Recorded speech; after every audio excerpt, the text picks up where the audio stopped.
Good afternoon, students. Today we will go through discharge of contract. When we form a contract, we take the charge of the contract. But when we discharge means here the contract ceases to operate. मतलब contract अब नहीं रहेगा. And the parties के बीच में जो भी rights and obligations arise हुए थे created by the contract come to an end. जो भी राइट्स और रिस्पॉन्सिबिलिटीज अराइज हुए थे कॉन्ट्रैक्ट के द्वारा वो खत्म हो जाएंगे. That is called discharge. लेकिन discharge may take any of the following 6 modes. किसी भी तरह से डिस्चार्ज हो सकता है contract. The most common way of discharge is performance. Contract करते ही क्यों है, वादा करते ही क्यों है, निभाने के लिए. अगर कॉन्ट्रैक्ट जैसा बोला वैसा निभा दिया तो contract comes to an end. Second, by an agreement और कंसेंट.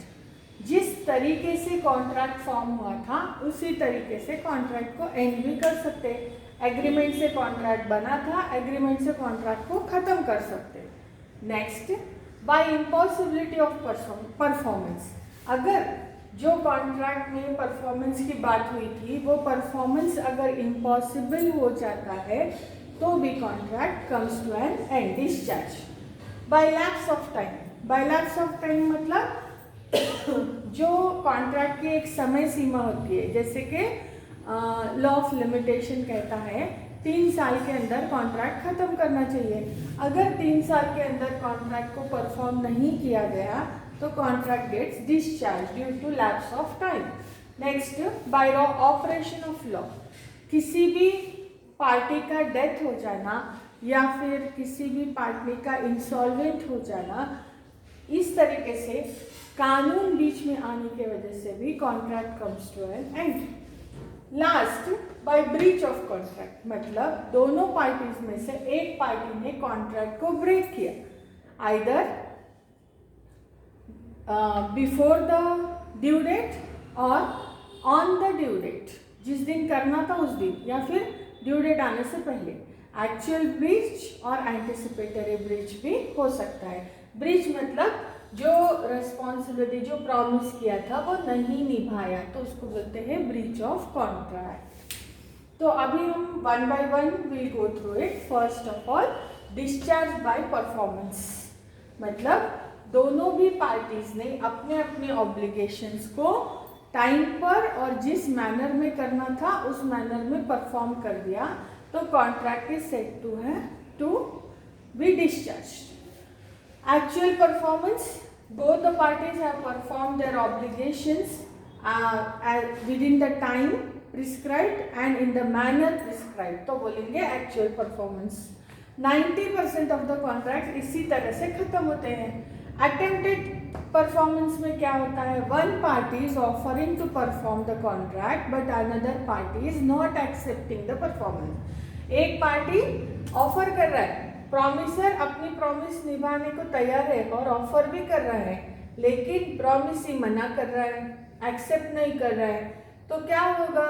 प्रॉमिसर को राइट मिल जाता कि एक तो वो अपने ऑब्लिगेशन से छूट गया और दूसरा वो प्रॉमिस के अगेंस्ट केस भी कर सकता है. इसके राइट्स भी इंटैक्ट रहते हैं और वो प्रॉमिस को ब्रीच ऑफ कॉन्ट्रैक्ट के लिए केस में कोर्ट में केस भी डाल सकता है. अभी हम देखेंगे डिस्चार्ज बाय एन एग्रीमेंट और कंसेंट. सेकेंड मोड, ये था फर्स्ट मोड ऑफ डिस्चार्ज. अभी हम देखेंगे second mode of discharge by agreement और कंसेंट. रूल ऑफ लॉ क्या करता है? इयोडम मोडो क्वो क्विड कॉन्स्टिट्यूटर. मतलब जिस मोड से कॉन्ट्रैक्ट बना था उसी मोड से इयोडम मोडो डिस्ट्रीब्यूटर. मतलब जिस मोड से कॉन्ट्रैक्ट बना था उसी मोड से कॉन्ट्रैक्ट को खत्म भी किया जा सकता है. The way in which the contract is form in the same way the contract can be destroyed also. तो यहाँ पे एक केस लेते हैं. A sells his car to be on approval basis. मतलब ए बी को कार बेचता है अप्रूवल बेसिस. अप्रूवल बेसिस मतलब पसंद आए तो रखो नहीं तो वापस करो. तो पसंद आए तो रखो नहीं तो वापस करो, नहीं तो वापस करो मतलब डिस्चार्ज भी इसी तरीके से करेंगे, पसंद आए तो हाँ बोलो या तो नहीं बोलो। तो जब कॉन्ट्रैक्ट बन रहा था उसी टाइम पे कैसा डिस्ट्रॉय करना है उसके बारे में भी एग्रीमेंट हो गया था पार्टीज के बीच में। Section 62 and 63 deals with discharge through an agreement. अभी हम देखेंगे डिस्चार्ज थ्रू एन एग्रीमेंट कैसे होता है। तो under that novation, rescission, alteration, remission, waiver, merger, ये है 6 तरीके। तो एग्रीमेंट के द्वारा कॉन्ट्रैक्ट को डिस्ट्रॉय कर सकते हैं। जैसे कि नोवेशन, नोवेशन में क्या होता है, पुराना कॉन्ट्रैक्ट के जगह नया कॉन्ट्रैक्ट बन जाता है, पुराने कॉन्ट्रैक्ट के जगह नया contract, new contract substitutes for the old contract. लेकिन यहाँ पे सेम पार्टीज में भी हो सकता है या फिर एक सेम पार्टी और दूसरी नई पार्टी के बीच में भी हो सकता है। नोवेशन जनरली ट्राईपार्टाइट एग्रीमेंट होता है। जैसे कि मान लो ए एक डेटर है तो बी सी क्रेडिटर है, तो ए क्या बोलता है, अब से डेटर मैंने दूंगा, बी डेटर होगा और आप बी से कलेक्ट कर लेना। इसको अगर सी एग्री हो गया तो ये ट्राईपार्टाइट एग्रीमेंट हो गया ना, ए बी एंड सी तीनों भी इसको राजी होना जरूरी है। तो ट्राईपार्टाइट एग्रीमेंट हुआ तो नोवेशन बोलते हैं। नोवेशन ड्यू डेट से पहले होना चाहिए, ना कि ड्यू डेट पर। अगर ड्यू डेट के दिन में तो ब्रीच ऑफ कॉन्ट्रैक्टिंग हो जाएगा, तो नोवेशन के लिए ये जरूरी है कि ड्यू डेट से पहले नया कॉन्ट्रैक्ट पुराने कॉन्ट्रैक्ट की जगह बन जाना चाहिए। रेसिशन में क्या होता है, रेसिशन मतलब कैंसिलेशन। सेक्शन 62 नोवेशन के लिए, रेसिशन के लिए, अल्टरेशन के लिए। अभी रेसिशन में क्या होता है, कैंसिलेशन, दोनों के मर्जी से या फिर कोई एक पार्टी परफॉर्म नहीं करे तो रेसिशन होता है। रेसिशन में या तो पूरा कॉन्ट्रैक्ट कैंसिल कर सकते या फिर थोड़े टर्म्स को हम कैंसिल कर सकते। जैसे थोड़े टर्म्स को कैंसिल कर दिया, कैंसिल करे से जगह नए टर्म्स डाल दिए, या फिर नए टर्म्स ऐड कर दिए, तो ये सारी चीज होती है रेसिशन में। अब हम लोग देखेंगे अल्टरेशन। एक या एक से ज्यादा, वन और मोर टर्म्स क्या करते हैं, अल्टर करते हैं। दोनों के अंडरस्टैंडिंग से रिटन कॉन्ट्रैक्ट में कुछ ना कुछ चेंजेस वन और मोर टर्म्स में कर सकते, तो उसको बोलते हैं अल्टरेशन। अल्टरेशन में क्या हो जाता है, तो पुराना कॉन्ट्रैक्ट खत्म हो जाता है, नया कॉन्ट्रैक्ट ले लेता है उसकी जगह। रेमिशन में क्या होता है, accepting lesser fulfilment of the promise made. जैसे कि मान लो डेटर को 5,000 रुपये देना है क्रेडिटर को, लेकिन क्रेडिटर बोलता है ठीक है तू 3,000 ही दे दे, 2,000 में तुमको माफ कर देता। तो accepting lesser amount than promised, तो ये भी क्या है, रेमिशन है। इसके अलावा कभी कभी टाइम भी एक्सटेंड कर देता है क्रेडिटर, या फिर पैसों के बदले में कोई और चीज भी एक्सेप्ट कर सकता है, तो उसको रेमिशन कहा जाता है। वेवर, वेवर में क्या होता है, दोनों पार्टीज एग्री करते कि भाई अभी हम इस कॉन्ट्रैक्ट से छुटकारा ले लेते हैं। They will wave of their rights and obligations, दोनों की मर्जी से। मर्जर में क्या होता है, inferior rights arising under the contract merges into superior rights. जैसे कि मान लो ए लीज पे लिया, बी का लैंड लीज पे लिया, तो ये लेसी है और ये लेसर है। लेकिन जब मान लो ए ने खरीद लिया तो लेसी बिकम्स लेसर, तो inferior rights converting into superior rights.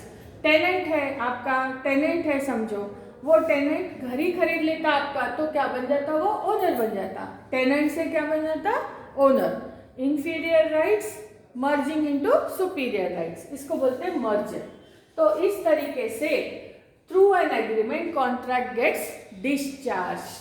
अभी हम देखेंगे discharge by impossibility of performance. Discharge by impossibility of performance में कॉन्ट्रैक्ट डिस्चार्ज हो रहा क्योंकि परफॉर्मेंस इम्पॉसिबल हो जा रहा।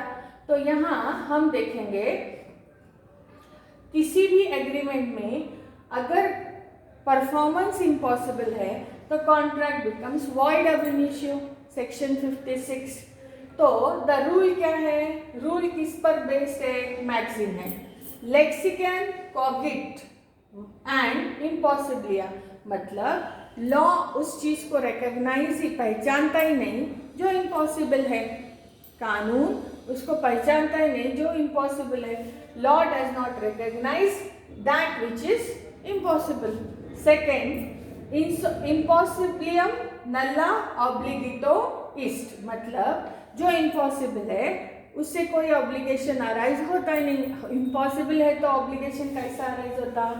तो according to section 56, impossibility falling into two categories. क्या, impossibility existing at the time of agreement, मतलब जैसे कि known to the parties and unknown to the parties, दो में, जैसे समझो putting the life in the dead body या finding the treasure by magic, ये क्या है, नोन टू द पार्टीज है, ये इम्पॉसिबल है, फिर भी एंटर हो रहे तो ये वॉइड है। Next, unknown to the parties, A B को अपना ब्लैक हॉर्स बेचता बोला और बी खरीदने को तैयार है, लेकिन ए और बी दोनों को भी मालूम नहीं है कि वो जो ब्लैक हॉर्स ए बेचना चाह रहा वो ऑलरेडी कल रात को मर गया था, इसके बारे में दोनों भी अननोन है, तो the agreement becomes void. Second है impossibility arising subsequent to the formation of contract, मतलब जब कॉन्ट्रैक्ट बना था तब तो पॉसिबल था, लेकिन कुछ वजह से, कुछ होने के वजह से, कॉन्ट्रैक्ट होने के बाद द परफॉर्मेंस बिकम्स इम्पॉसिबल। वैसे तो रूल कहता है कि impossibility should not be an excuse, वादा करें तो निभाना ही है, लेकिन कुछ ऐसे circumstances which is beyond the control of the parties हो जाता है तो लॉ उसके लिए उनको एक्सक्यूज करता है और कॉन्ट्रैक्ट डिस्चार्ज होता है। अभी हम देखेंगे what are the situations where the law gives an excuse and what are the situations where law doesn't rescue or excuse.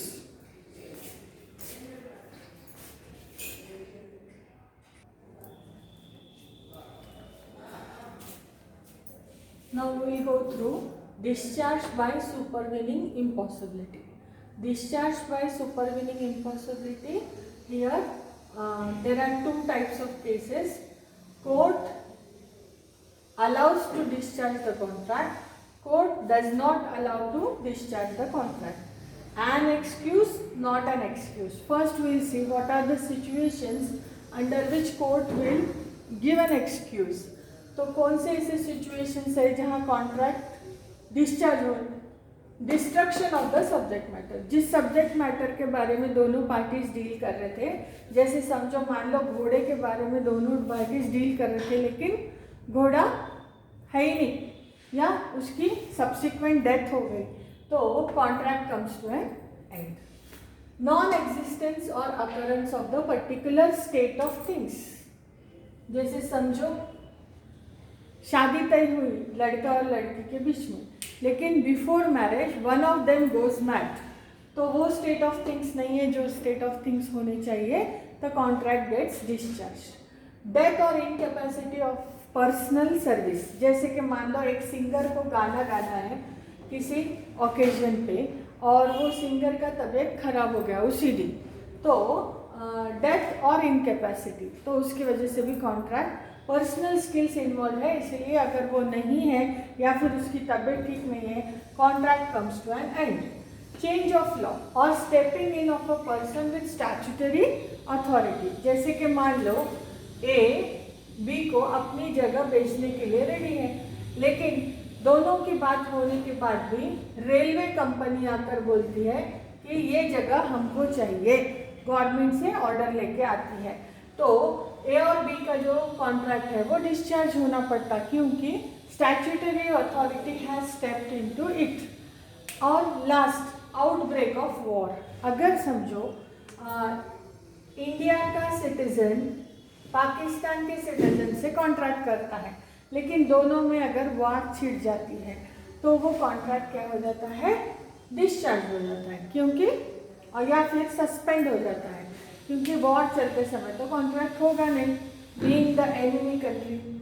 अब कौन से ऐसे सिचुएशंस जहाँ पर लॉ एक्सक्यूज नहीं देता है, क्योंकि रूल क्या कहता है, impossibility should not be an excuse unless the impossibility is absolutely impossible due to above circumstances, जो अभी ये सर्कमस्टेंसेस बात की। अब कौन से सिचुएशंस में डिस्चार्ज अलाउड नहीं है, difficulty of performance. Difficulty of performance जैसे कि मान लो एक शॉर्टकट वे से ए बी को गुड्स भेजता बोला, लेकिन वो शॉर्टकट बंद हो गया, तो दूर से भेजना है गुड्स तो डिफिकल्ट है लेकिन इम्पॉसिबल नहीं है ना, तो it's not an excuse, either he has to perform और he has to pay the damages. Commercial impossibility, commercial impossibility जब कॉन्ट्रैक्ट हुआ था तो रॉ मटेरियल बहुत सस्ता था, अब कॉन्ट्रैक्ट परफॉर्म करने के टाइम पे रॉ मटेरियल महंगा हो गया तो मैं गुड्स नहीं भेजूंगा, तो ये एक्सक्यूज नहीं है, उसको या तो गुड्स भेजना है या तो डैमेजेस पे करना है। Impossibility due to failure of third party, जैसे ए बी को गुड्स भेजता बोला, लेकिन ए को किससे खरीदना है, सी से, अगर सी ही गुड्स नहीं बनाया तो थर्ड पार्टी की impossibility is not an excuse, उसको किसी और से भी लेके गुड्स भेजना पड़ेगा या फिर कॉन्ट्रैक्ट को डैमेजेस पे करना पड़ेगा। स्ट्राइक्स, लॉकआउट्स और सिविल डिस्टर्बेंसेस भी कोई एक्सक्यूज नहीं है। आपके फैक्ट्री में स्ट्राइक्स हुआ, एक्सक्यूज नहीं है। आप ही खुद फैक्ट्री बंद करें, लॉकआउट हुआ, not an excuse. Civil disturbances भी कोई एक्सक्यूज नहीं है, आपको या तो परफॉर्म करना है या तो डैमेजेस पे करना है। Failure of one of the objects, जैसे मान लो आप एक नाव बुक करते, बोट बुक करते हैं, कहाँ से कहाँ जाने के लिए नाव बुक किया और आपको देखना था किंग का कोरोनेशन भी देखना था और साइट सीइंग भी करना था। तो अगर समझो किंग का तबीयत खराब हो गया तो कोरोनेशन नहीं देख सकते, लेकिन साइट सीइंग तो कर सकते हैं, आप मज़ा तो ले सकते हैं। तो इन that case the contract can not be discharge. मतलब ऑब्जेक्ट्स 2-3 हैं, एक ऑब्जेक्ट के फेल होने से कॉन्ट्रैक्ट डिस्चार्ज नहीं होता, बाकी के ऑब्जेक्ट्स तो फुलफिल कर ही सकते हैं। Effect of supervening impossibility, supervening impossibility का क्या इफेक्ट होगा, अगर समझो वो इम्पॉसिबल ही है, एक्सक्यूज है, तो कॉन्ट्रैक्ट वॉइड हो जाता है, नीड नॉट बी परफॉर्म। समझो एक पार्टी को ही मालूम है कि कॉन्ट्रैक्ट इम्पॉसिबल है और दूसरे को नहीं मालूम है, तो इन दैट केस जो इनोसेंट पार्टी है वो इससे पैसे ले सकता है। जैसे कि मान लो ए बी से शादी करता बोला, लेकिन ए ऑलरेडी मैरिड है, ये बी को नहीं मालूम है, तो ए को मालूम है ये इम्पॉसिबल है, तो B can claim the compensation from A. Next, if the agreement is discovered to be void, मतलब पहले दोनों को नहीं मालूम था, बाद में मालूम हुआ कि एग्रीमेंट ही वॉइड है, तो अगर कुछ पैसे दे दिए, एडवांस दे दिए, तो सेक्शन 65 क्या बोलता है, आप कुछ भी एडवांस दे दिए होंगे तो आप वापस ले सकते हो। No one can enrich oneself unjustly at the cost of the other, मतलब कोई अपने आप को अमीर नहीं बना सकता दूसरे को नुकसान पहुंचाकर। तो कॉन्ट्रैक्ट जब वॉइड हो गया तो जो पैसे आप एडवांस दिए थे वो वापस ले सकते हैं under section 65। Doctrine of frustration and supervening impossibility terms ऐसे टर्म्स हैं जो इंटरचेंजेबली यूज होते हैं। फ्रस्ट्रेशन वर्ड इंग्लैंड में यूज होता है, इसका मतलब यही है कि जो भी पार्टीज कॉन्ट्रैक्ट किए थे, जो ऑब्जेक्टिव सेट किए थे, वो अब फुलफिल नहीं होगा ड्यू टू इम्पॉसिबिलिटी, तो वो पार्टीज कैसा फील करते हैं, फ्रस्ट्रेटेड फील करते, इसलिए doctrine of frustration word use. अभी हम देखेंगे next mode of discharge by lapse of time. Section law of limitation act 1963 क्या बोलता है, कोई भी कॉन्ट्रैक्ट परफॉर्म करने की एक टाइम पीरियड है, जैसे कि 3 इयर्स टाइम पीरियड है। जैसे मान लो एक डेटर है और वो 10,000 रुपये बी को पे करना है, तो बी ये 10,000 रुपये ए से कितने दिन में क्लेम कर सकता है, ज़्यादा से ज़्यादा 3 साल के अंदर। अगर ये क्लेम नहीं किया तो कॉन्ट्रैक्ट क्या हो जाता, discharge. Next, 3 years is the time period, 3 years में क्लेम नहीं करे तो कॉन्ट्रैक्ट दोनों के बीच में खत्म हो जाता। Next, discharge by operation of law, कानून की वजह से कॉन्ट्रैक्ट डिस्चार्ज हो रहा है। कैसे? मान लो पार्टी की डेथ हो गई है तो कॉन्ट्रैक्ट क्या हो जाता है, अपने आप खत्म हो जाता है। नेक्स्ट, मर्जर, मर्जर का मतलब इंफीरियर राइट्स सुपीरियर राइट्स में कन्वर्ट हो गए, तो जो टेनेंट था वही ओनर बन गया, तो अब टेनेंट का कॉन्ट्रैक्ट डिस्चार्ज हो गया। नेक्स्ट, इंसॉल्वेंसी, इंसॉल्वेंसी में ए अगर इंसॉल्वेंट हो जाता है तो उसकी पूरी प्रॉपर्टी ऑफिशियल रिसीवर के हाथ में चली जाती है, तो ए के साथ जो भी कॉन्ट्रैक्ट करे थे वो डिस्चार्ज हो जाता है। Next, unauthorised alteration of the terms of the contract which is written, मतलब समझो आपने किसी को कोई कुछ पैसे उधार दिए और कॉन्ट्रैक्ट में लिखा लिया कि 15% रेट ऑफ इंटरेस्ट रहेगा, दोनों एग्री हो गए। अब उस 15 को आप 18 कर दिए, खुद ही अकेले अनऑथराइज्ड अल्टरेशन करें तो कॉन्ट्रैक्ट ऑटोमेटिकली डिस्चार्ज हो जाता है, क्योंकि आपको ऐसा करना अलाउड नहीं है। Next, rights and liabilities being vested in the same person's hand, जैसे कि मान लो आपके पास एक बिल्स रिसीवेबल है और जिसके आधार पर आप गए डेटर के घर पैसे पूछने के लिए, बिल्स रिसीवेबल वहीं छोड़ के आ गए, तो अब आप किस बेसिस पे क्लेम करेंगे? लायबिलिटीज भी डेटर के पास है और बिल्स रिसीवेबल भी उसके पास चले गया, तो आपके पास कोई आधार नहीं है क्लेम करने का। राइट्स एंड लायबिलिटीज दोनों भी अगर डेटर के पास चले गए तो you can not claim, contract gets discharge in that case. Next, 6, discharge by breach of contract. Breach का मतलब क्या है? Breaking the obligation which is imposed by the contract. Contract ने जो ऑब्लिगेशन आप पर इम्पोज किया आप उसी को ब्रेक कर दिए, मतलब परफॉर्म नहीं कर रहे हैं। तो ब्रीच कैसे हो सकता है? Bye non fulfilment of obligation, या फिर कुछ ऐसा एक्ट जिससे कि परफॉर्मेंस बिकम्स इम्पॉसिबल। तो और इससे क्या हो जाता है? इंजूर्ड पार्टी को हक मिलता है आपके अगेंस्ट केस करने का, डैमेजेस क्लेम करने का। ब्रीच 2 तरीके का होता है, actual breach, anticipatory breach. Actual breach में क्या होता है? कब कर सकते हैं? जब परफॉर्मेंस ड्यू है तब, या फिर आधा कॉन्ट्रैक्ट परफॉर्म करने के बाद आगे परफॉर्म नहीं करूँगा। और ब्रीच किस तरह से हो सकता है? एक्सप्रेस, जैसे खुद ही वर्ड से बोल दिया कि मैं नहीं करूँगा, या इम्प्लाइड मतलब कुछ ऐसा एक्शन कर दिया जिससे कि परफॉर्मेंस इम्पॉसिबल हो जाए। एंटिसिपेटरी ब्रीच क्या है? एंटिसिपेटरी ब्रीच का मतलब है ड्यू डेट से पहले ही पार्टी आपको डिक्लेयर कर देता है कि मैं 15 तारीख को कॉन्ट्रैक्ट परफॉर्म नहीं करूँगा। तो जैसे फर्स्ट के दिन बोल दिया 15 को नहीं करूँगा, तो आपके पास ऑप्शन है कि 15 तक वेट करो या फिर फर्स्ट को ही कॉन्ट्रैक्ट को एंटिसिपेटरी ब्रीच के बेसिस पे केस कर सकते हैं। तो ये कब होता है? एग्जीक्यूटरी कॉन्ट्रैक्ट्स में होता है। तो बिफोर द ड्यू डेट या तो एक्सप्रेसली बोल देता है या फिर कोई एक्ट के तहत बोल देता है कि मैं कॉन्ट्रैक्ट परफॉर्म नहीं करूँगा, कुछ एक्ट करके। जैसे कि लवलॉक वर्सेस फ्रैंकलिन केस में ए प्रॉमिस किया था 7 साल के अंदर पूरे राइट्स ऑफ लीज मैं बी को ट्रांसफ़र कर दूंगा, ऐसे बात किया था।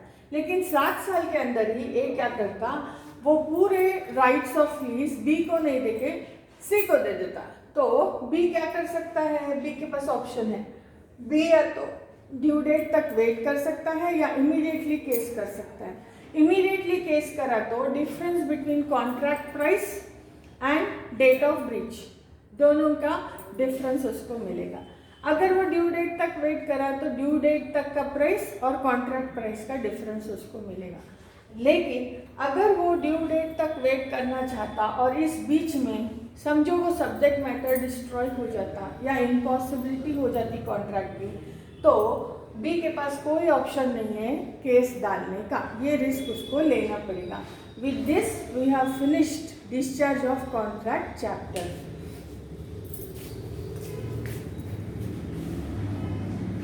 Yeah.